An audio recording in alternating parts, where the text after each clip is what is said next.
Welcome to Tampa Home Talk with your host, native Tampa real estate girl, Katrina Madewell, a full-time, passionate, out-of-the-box thinker, love for home ownership kind of realtor with over 21 years of combined mortgage and real estate experience. Tune in every week at this time for expert advice on everything you need to know about home ownership, finance, maintaining great credit, building wealth, and making your everyday life better, and how you can be financially successful today and tomorrow. Remember, love where you live or let Katrina fix it. Now, here's your host of Tampa Home Talk, Katrina Madewell. Good afternoon. This is Katrina Madewell on the Real Estate Radio Network. Thank you so much for joining us today this afternoon. You can catch us here every Thursday and Saturday at 5 p.m. We have a fantastic show lined up for you this afternoon. We have a couple fantastic guests. Jerry Black with Geohazards, Inc. Thanks for coming.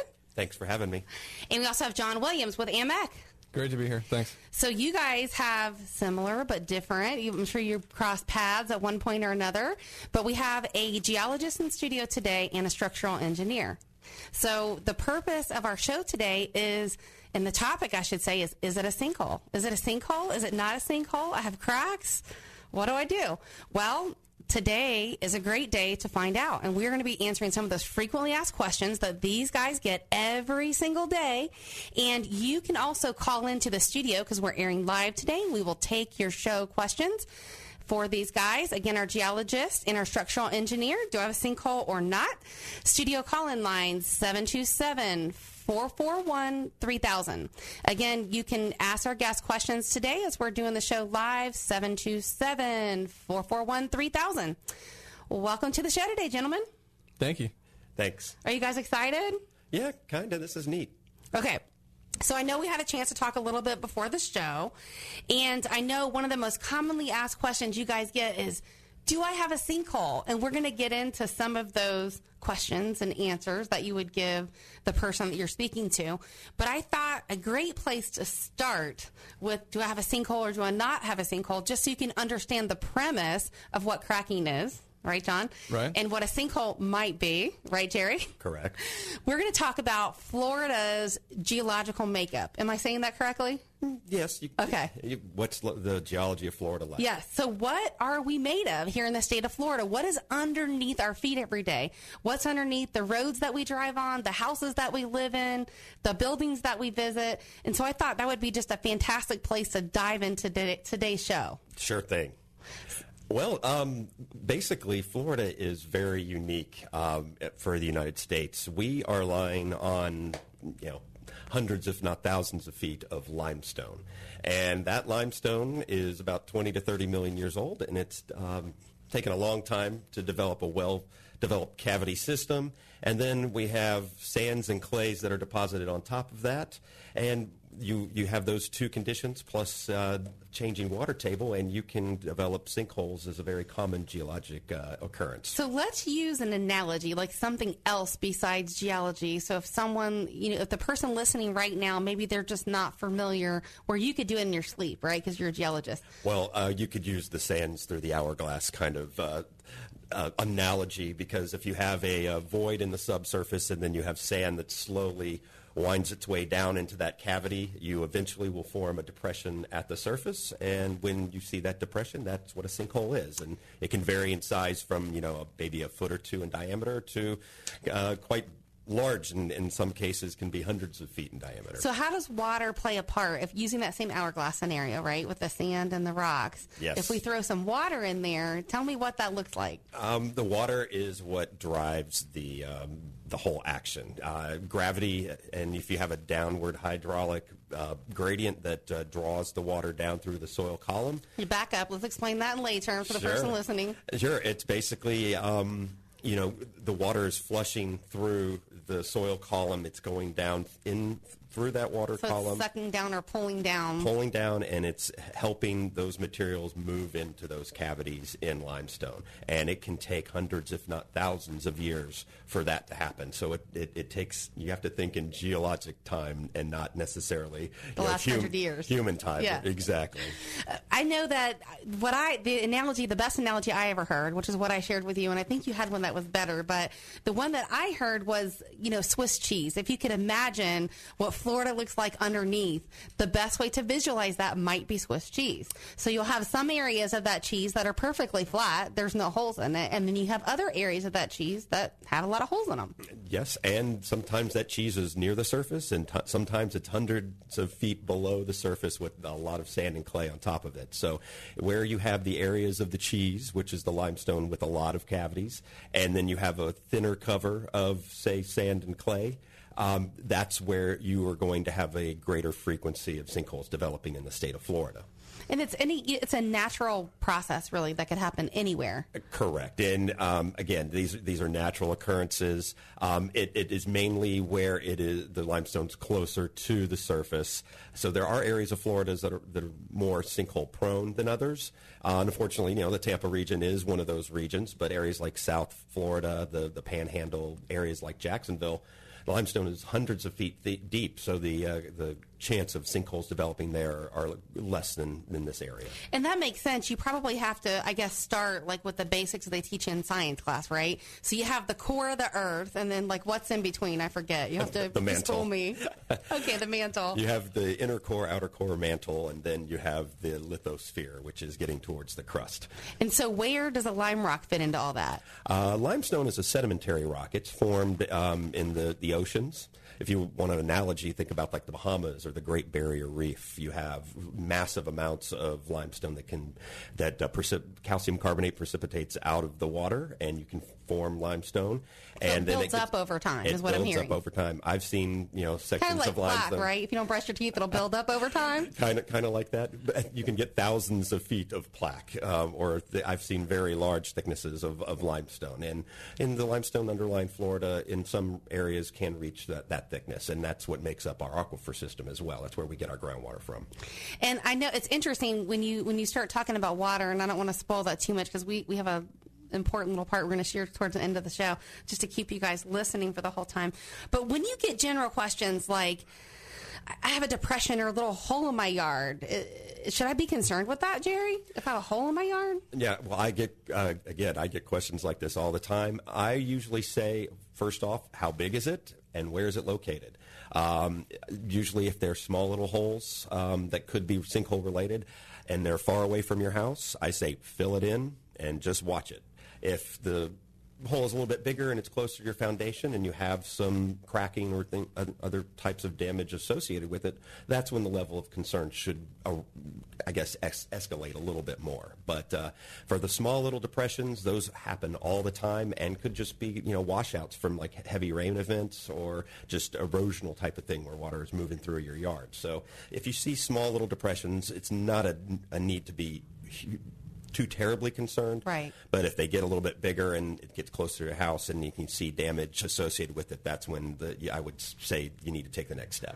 You're listening to Tampa Home Talk with Jerry Black and John Williams, a couple of our expert guest panelists today, geologist and structural engineer. We're talking about, do we have a sinkhole? Do we not have a sinkhole? And getting into some of those everyday questions that you guys get. So who wants to take the next one as far as you have a report and it says that there's sinkhole activity present in my property. What's the difference between a sinkhole and sinkhole activity? Because I'm sure for the person listening, they're thinking like me, it's a sinkhole, right?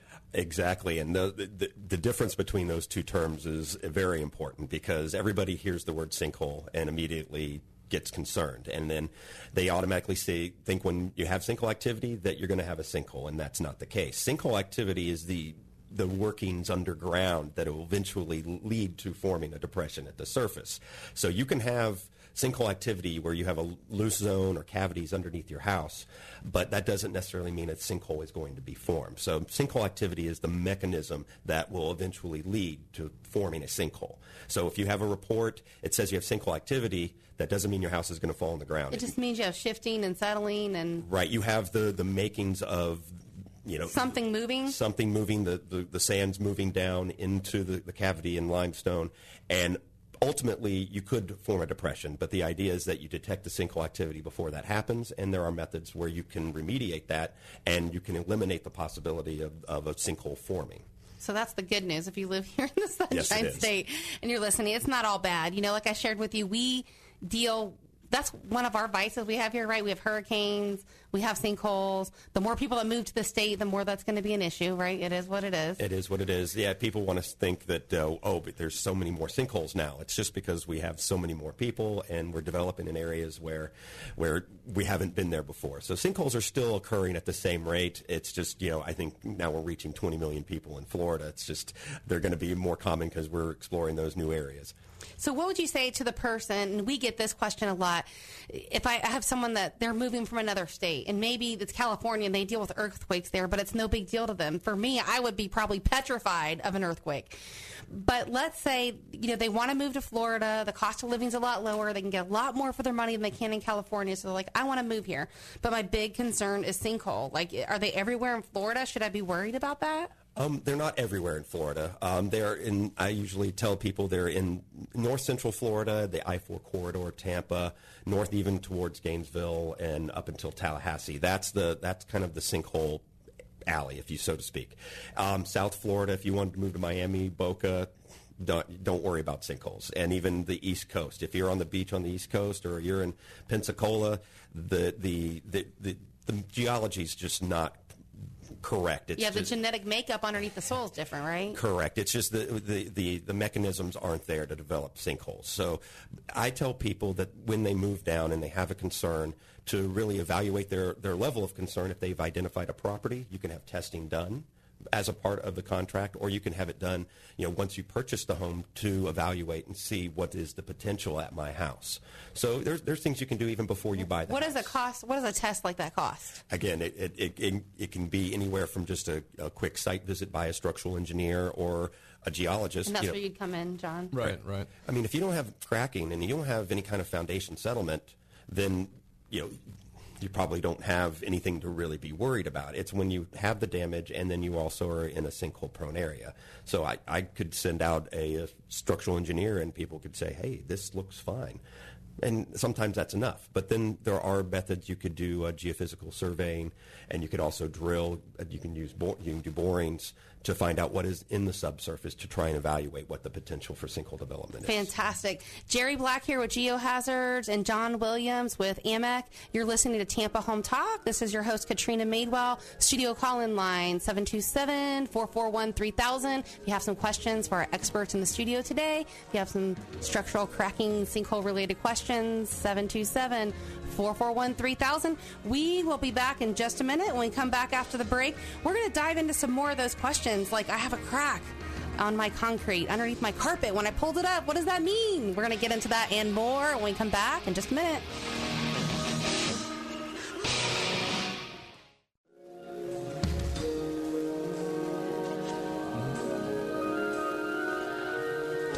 Welcome back. You are listening to Tampa Home Talk. I'm your host, Katrina Madewell.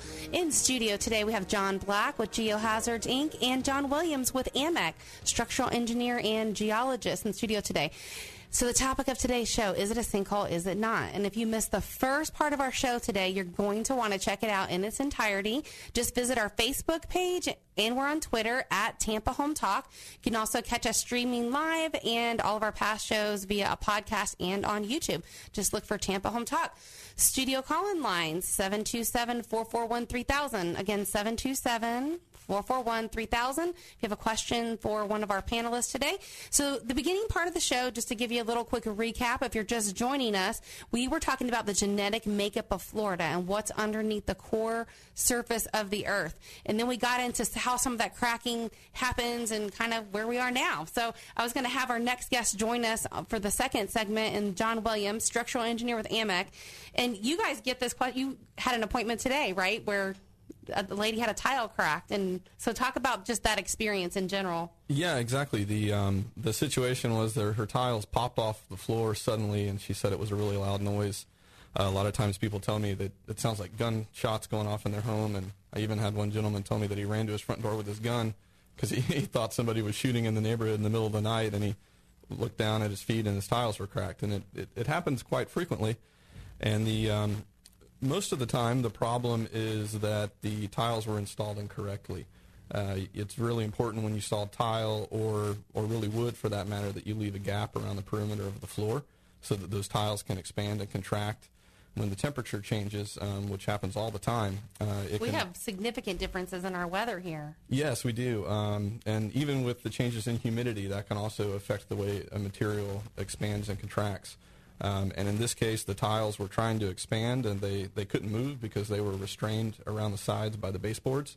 And then they find a weak spot, and they all pop off the floor suddenly, and it can be pretty loud and violent. Pop up or wherever that point of least resistance is. Exactly. Yeah. Usually it's where the thin set isn't really installed under the tiles correctly, and the tiles weren't pushed down all the way by the installer.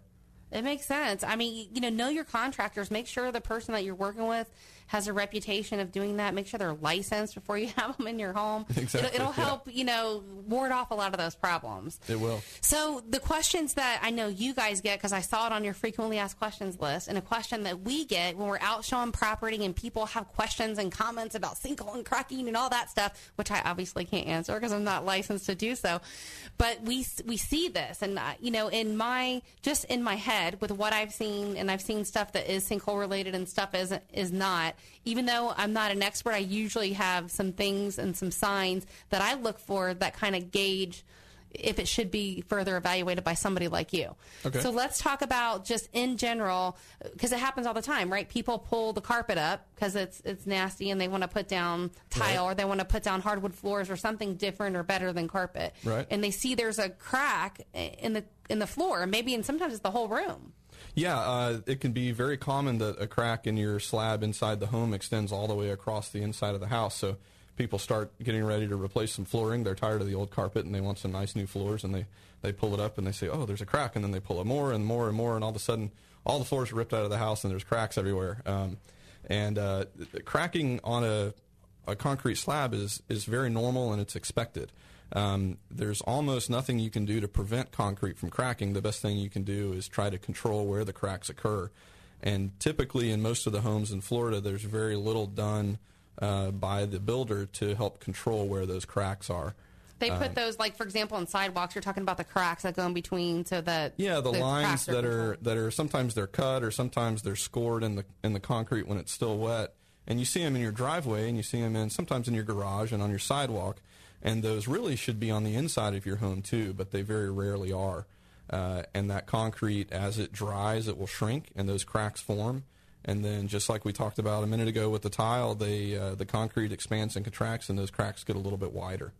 I often wonder that myself, because we sell new homes too, and I wondered, why don't they put the cracks in there? I mean, I know they pour the whole slab at once, but it just doesn't make sense to me why they wouldn't, intentionally put the cracks in. Well, it takes a lot more planning, honestly. You have to put them in the right spot, typically where there's going to be a known transition between flooring materials.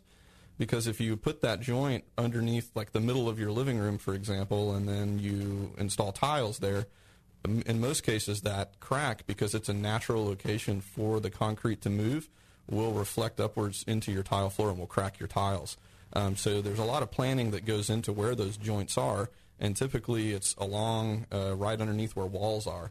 But sometimes there's not enough walls, and sometimes there's just no planning done on the front end of the building design. So we're looking at cracks in the floor. Let's talk about the differences in some of these cracks. Okay. Not only on the floor, but on the walls and in different things. Like, what are some things, and just start with the minor hairline cracks all the way up to something that should be further evaluated by someone licensed like yourself. Sure. Most of the buildings in Florida that I look at on a regular basis are concrete block. We do get a few wood frame buildings mixed in, but I think most of the time the cracks that people associate with Florida homes are concrete block homes, and you have to evaluate wood structures a little bit differently. But typically we'll see the stair-step type cracking, just like the profile of a set of stairs in the block walls, and we'll see commonly cracks at the corners of windows and door openings. And sometimes if you have a stucco finish, sometimes that cracking is only in the stucco. Particularly if you have a perfectly vertical crack that's at the corner of a window or a door. That's perfectly normal, and most of the time that's just related to the stucco finish moving. Where you have a cracking that looks like... And, well, to go back to your stair-step cracks, it's simply just normal settling that's following the point of least resistance, which is those mortar joints. Is that correct? Right. The stair-step cracking can be settlement. If it's a larger stair-step crack, something that you could maybe, say, slide a couple of business cards in, then that's probably a settlement-related crack. Sometimes those cracks form because of expansion and contraction of the wall as well. It makes total sense to me. So if you're starting as far as the smaller cracks, and then you get, I've heard if you can put a quarter in it, it probably should be looked at. Is that what's safe to say? Yeah, I would say that's a good rule of thumb. And so at one point, should somebody be really concerned, and like, what are some of the signs that they could look for in their own home that might prompt them to get further evaluation? Well, typically more serious issues show themselves in other ways. So if you have a crack in the wall, and you have a low area in the floor, and then you see separations in your ceiling or the joint tape in the corners of the walls and ceilings kind of pulling away or tearing, and you have a lot of issues all in one place, then that's definitely a cause for concern. So we look for more focused damage and not really isolated instances around the home. So, for example, I know that you're looking at that, but like if someone, for example, they're out with us and they're looking at 5 or 6 homes today. Okay. And so there's some different ones. Let's say they just want to do a little look on their own, and obviously we're going to get a home inspection. If they see any major cracking, they're going to get that further evaluated. But what are some of the things they could look at and just check on to prompt them to maybe pass on that home entirely? Or, if they really love it, get it evaluated further? Well, sometimes you can see, if a home's for sale, sometimes the owners try to cover things up, and large cracking would still, most of the time, be apparent on the exterior walls. If they've done just a quick paint job, usually a little bit more than a quick look at the walls can tell you if there's been a lot of cracks that have been patched. And typically, most of the time, when you walk through the inside of the home, you can feel the floor dipping in certain areas or being low. It's just sort of an uneasiness when you walk through. Or you can see the whole thing leaning kind of downward. If you can see it clearly, then that's definitely a sign that you probably should move on to the next building unless the price is right. Everything can be repaired, right? Exactly, yeah. So what about, and I've seen this before when we've been out, you may see cracking, like you mentioned, in the floor, but you also see it maybe on the inside. And let's say it's going straight through block, and it's right on the borderline. We're not sure if we can stick a quarter in it or not, but it's also on the outside, too. Well, I would have that crack looked at. That would be something to ask an expert on to see if that crack is something serious. You can get vertical cracks in masonry walls that are normal cracking, where there should be some sort of joint to control movement of the wall. But sometimes that crack can definitely be settlement, which you want to evaluate because you don't want your building to settle while you're living in it. What are some of the different things that you see? Like, what are some of the different reasons why different buildings settle? Obviously, construction's one of them. Yeah, there can be a lot of different reasons. Jerry spent a lot of time talking about sinkhole activity. That's definitely a reason why buildings settle, and that's probably the most newsworthy reason why buildings settle. That's what we all see, the large holes that open up every now and then. But more commonly, in Florida, we're all sitting on sand for the most part. Yes. If anyone's walked out in their yard with a garden hose and stood in one spot, you have a hole in your yard very quickly. So it's important to control where the water goes that runs off of your roof. That can be a cause of settlement. That is huge. If you could elaborate on that a little bit more, because we talk about this, and a lot of the builders they just don't put gutters on houses. And we know what erosion can do. I've seen it for properties. Mm-hmm. You definitely know. Yeah. And you certainly know what erosion can do. Yeah, it's an add-on item that is expensive, and the builders would honestly rather offer you granite countertops than gutters. It sells. Yeah. It sells, right? But they're important, and a good seamless gutter system can save you a lot of headache when it comes to erosion around the foundations. So let's use that for an example. We have a home, and water's pooling off the roof. There's no gutters. Over a period of 5 years, 10 years, what's it going to look like around that foundation? How's it going to affect the house? Well, it could look like a lot of different things. Typically, you would have a lot of washout of the soils in that spot where you had focused runoff coming off of the roof. It can be as bad as all the foundation completely exposed, which will definitely cause some settlement problems in most cases.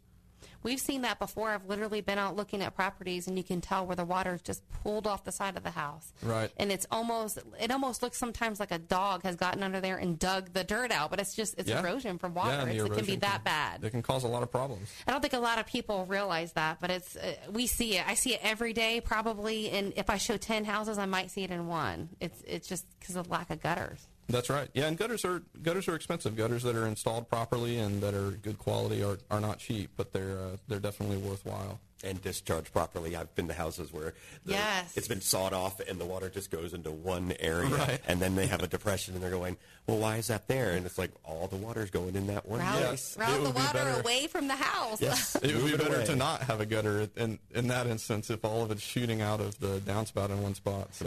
Landscaping can play a part, like what kind of plants you have, if they're succulent, but they can probably only suck up so much of that water. Correct. Right.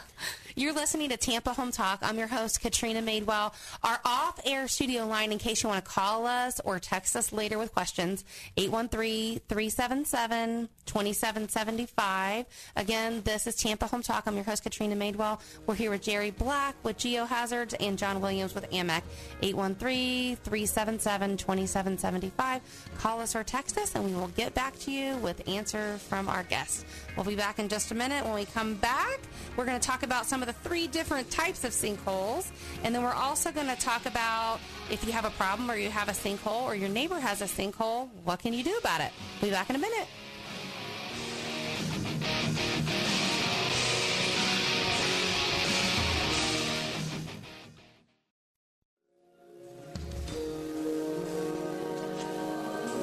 Welcome back. This is your host, Katrina Madewell. You're listening to Tampa Home Talk.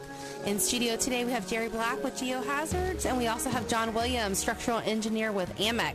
Fantastic show we have today. Is it a sinkhole or not? We don't know, but we have given you a lot of information in the beginning part of the show to answer some of those questions and determine if you should have it looked at by someone licensed to do so, someone like John. Mm-hmm. And so if you missed the beginning part of our show, please check it out because we talked about the genetic makeup of Florida. We also talked about cracks that we see in every single home, what that means, what's normal, what's not. So if you missed any part of today's show, definitely check it out in its entirety. And you can catch us on Facebook, on Twitter, on YouTube, and everywhere across the web at Tampa Home Talk. You can also go to our website at tampahometalk.com where we have all of our guest information. So if you want to call them directly after the show and reach out to them with questions, you can do that.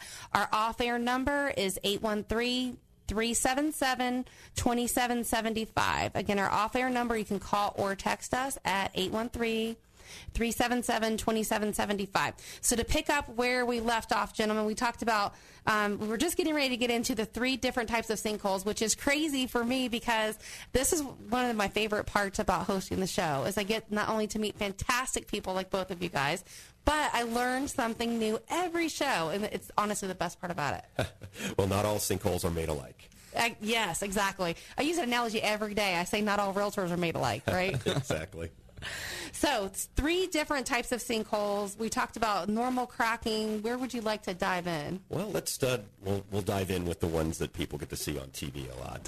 Yes, right? The Steffner man that gets sucked down into his house. Yeah, exactly. I actually had a question for you about that. So you were talking about the soil and the stuff underneath, because all sinkholes are not necessarily the same depth, right? They could be very different. Correct. It depends on the depth of limestone, the size of the cavity, and then in areas where you have what we call cover collapse sinkholes, there's usually a very quick breach of a clay layer, and then all the volume of sand and soil go into the cavity at a very rapid pace.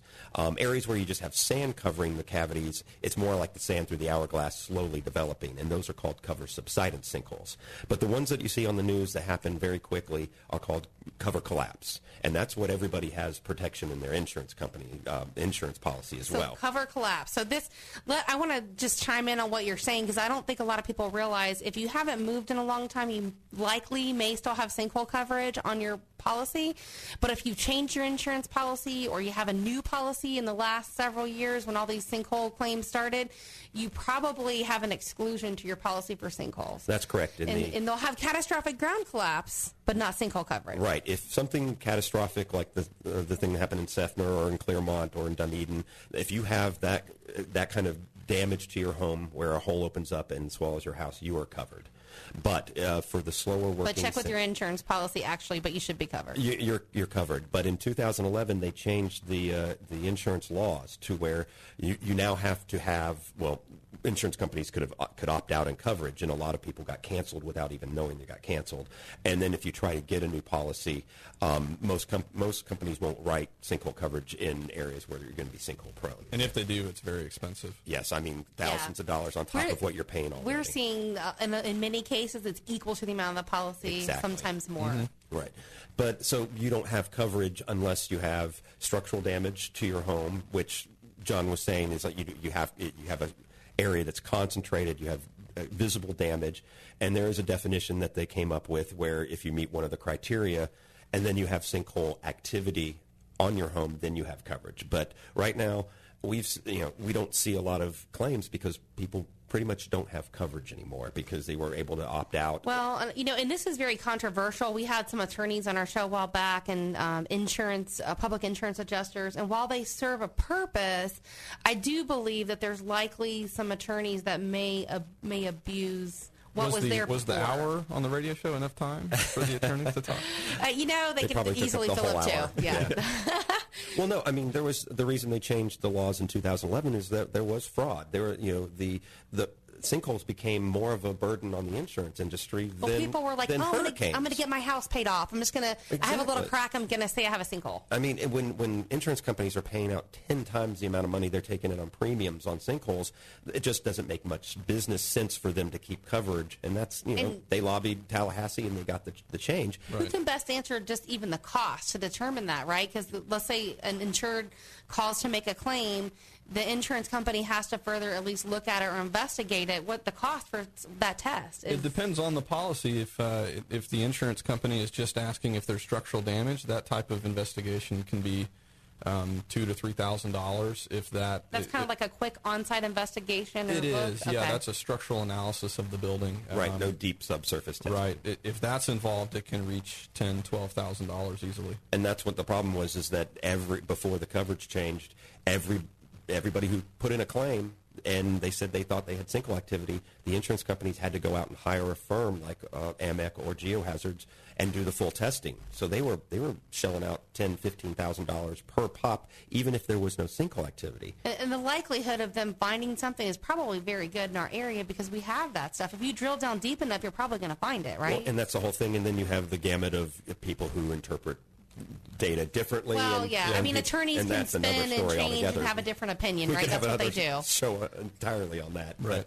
But no, I mean that was the issue: is that people were fraudulently just saying, "Hey, I've got 20 houses. I'm just going to file a claim on all 20 of them and see if I win the sinkhole lottery." I mean, I heard that term and almost swallowed my tongue. I was like, "Good Lord!" Which is sad because it's affected the people that no longer have the coverage. I mean, I personally had my homeowner's insurance with State Farm for years, and there was no reason why they should have canceled me. They said they canceled me for non-payment, but I don't escrow, so I pay it on my own, and I know better. But they were just ditching the policy. So they all did that. Yep, and it happens, and I would agree with that. They definitely all do it. So the three different types of sinkholes. Did you answer? Let's go. Well, go quickly back. Cover collapses, the abrupt ones, and they can be pretty large in size. I think the one that started it all that everybody might know is in 1981, the Winter Park sinkhole that swallowed up the Porsche dealership, the YMCA, and was over 300 feet in diameter. I think I forgot about that one. That's the one that woke everybody up, and that's what initially then in 1985 the legislature. How does a void get that big? Like, how does that happen so quick? Oh, I mean, if you've seen any of the diving videos, you can go on in National Geographic. I mean, some of the caverns are ginormous. That's an important part. Yeah. But there was caverns underneath that dealership? Oh, yeah. There's cavities that size under Florida. It just depends on how close they are to the surface and if they're able to accept the material. And the closer to the surface, probably the more likely someone may have sinkhole activity or related, whatever. For an example, this wasn't necessarily Mother Nature didn't do it, but there was a house we did in Haines City. Somebody was drilling a well in their backyard. They got to 90 feet, hit limestone, and then hit a 40-feet cavity in limestone, and then the backyard dropped about 6-7 feet overnight. The whole backyard.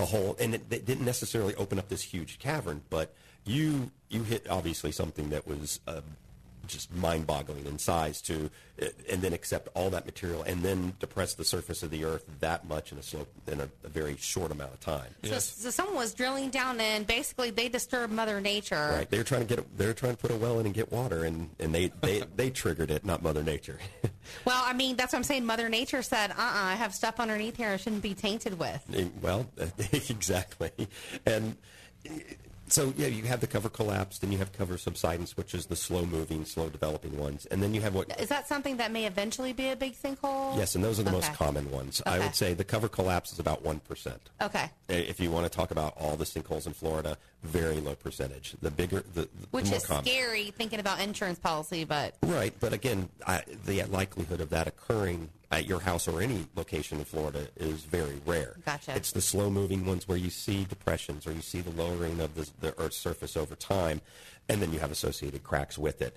And those don't really trigger an open overnight. It may turn into a lake 500 years from now. Right. Who knows? And what's the best way to deal with that? Because obviously you don't want to leave cracks in your home because it invites water intrusion, bug intrusion, which is another whole setup for other problems. Right. There's definitely good patching procedures for just normal cracks. If you use a good caulk material that's designed to be outdoors, that's paintable. Of course, you don't want to use a silicone that you can't paint over. You'll never get paint to stick to that.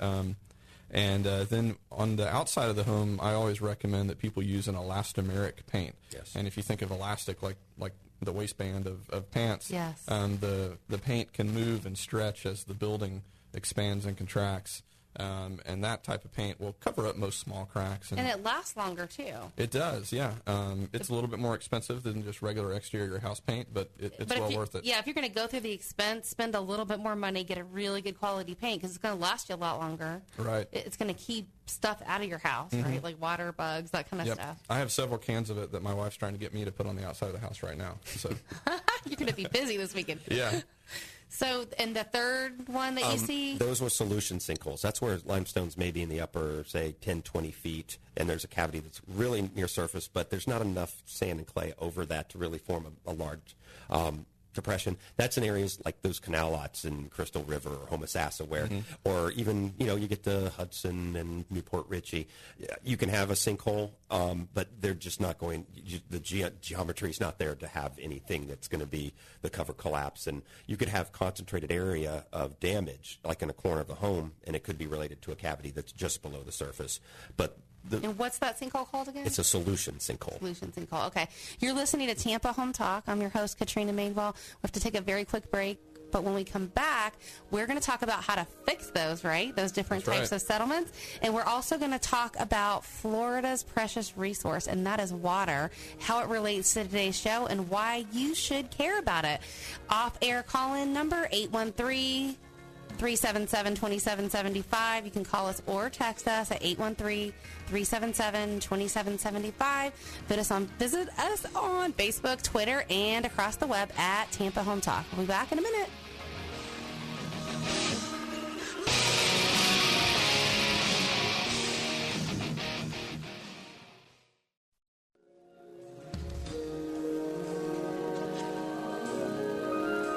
Welcome back. You're listening to Tampa Home Talk on WTAN, WZHR, and WDCF. Thank you. Sorry, I forgot the last call letters. All right, so is it a sinkhole? Is it not? Talking about settling, Florida's natural resources, what's underneath the ground, what to do if I have cracks, and more. So if you missed any part of today's show, definitely check it out in its entirety. We will post it on Facebook, on Twitter, YouTube, and across the web at Tampa Home Talk. So let's dive in where we left off, talking about those sinkholes and the three different types and what happens when we have them. How do we fix them? And even if it's not a sinkhole, it's minor settling. Where do we start? Well, it all depends on what how bad the settlement is occurring, and what the cause of the settlement is. We kind of mentioned it earlier. There can be a lot of different things that affect whether or not the building is settling because of a sinkhole. You can have some organic material in the soil, some just mucky type swamp soils. You can have some clays that expand and contract, and sometimes expand and contract a lot, that really affect the way the house moves. And all those different scenarios require a unique approach to how they're fixed. And some of the worst damage I've ever seen at homes have been organics and clays and not sinkholes. So Really? it's something that it can be a big problem, and people don't really know about it. So being able to say, hey, there's more than just sinkhole here that can be a cause, and you can go from there on how to fix it. Right. Well, let's talk about some of the things that maybe people are doing to disturb Mother Nature, to disturb those surfaces, to do different things to affect some of that cracking. Well, the main thing we're doing is we're coming into Florida, and we're using the aquifer as our water source. And the more we draw down the aquifer, the more we alter the hydrogeology of the state. That can lead to more sinkhole development. Which, let's talk about, because they impose restrictions on watering and that type of stuff, especially when it hasn't rained in a while. Right, and we've gone through series of droughts, and then you have a big period of rain that recharges it real quick. That can trigger sinkholes, but again, we haven't really got back to a point where it has been. We haven't had a really big hurricane event or any kind of big rain event in 10 years. We're coming on like 04, 05 was the last time, which is great, but we're still starved for water here. But Florida relies on that. The natural ecosystem relies on the hurricanes to replenish that aquifer. That's where we get a lot of our water. Right. It's our genetic makeup. Mm-hmm. Right.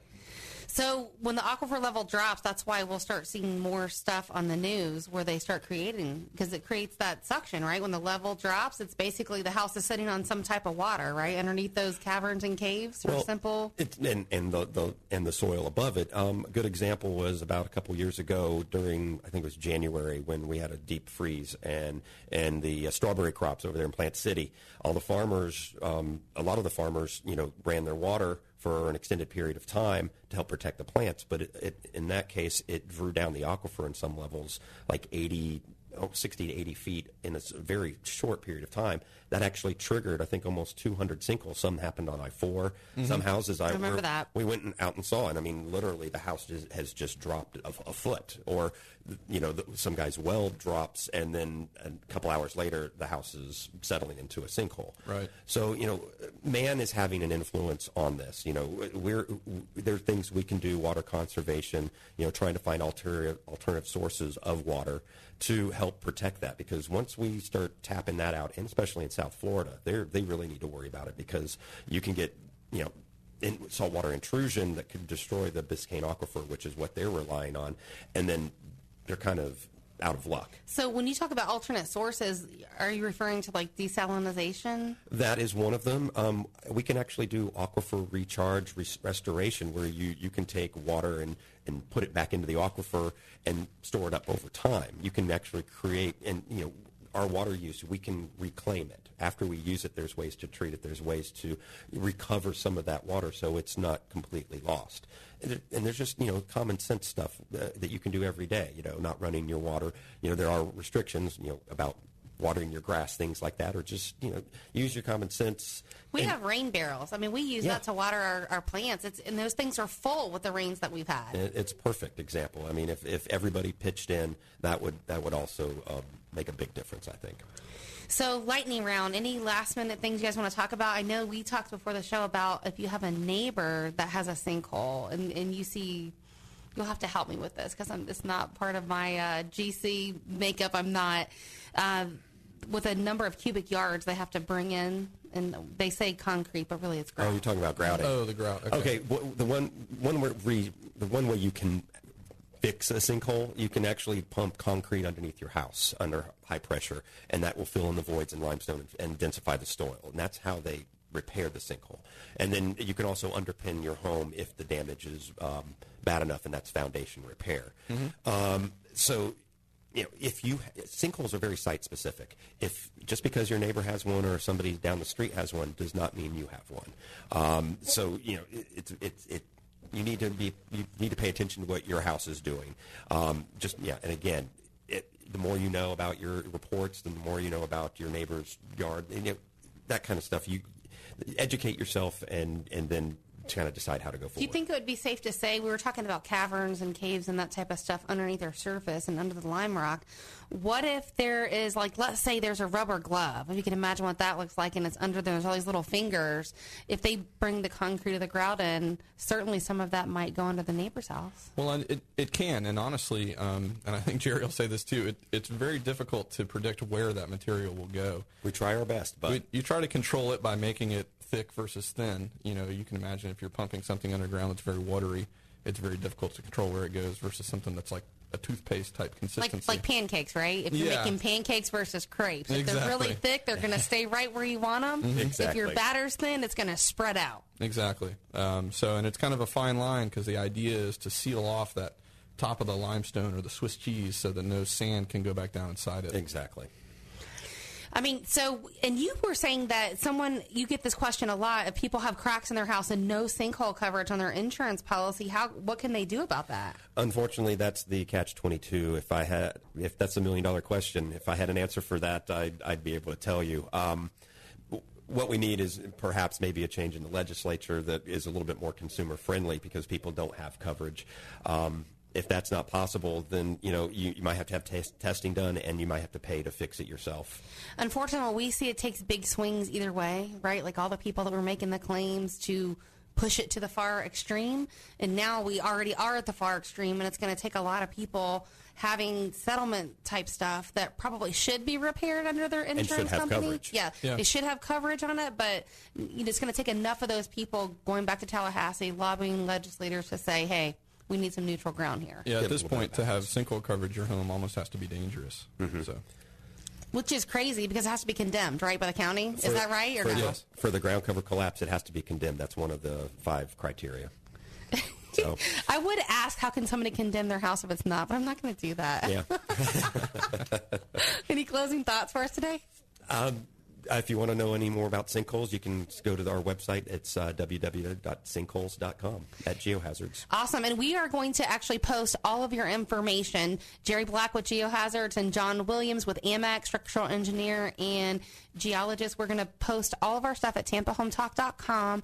You can also find it on Facebook and Twitter, where you can reach out to these guys. Their phone number, their email address, their websites are going to be on our website, TampaHometalk.com.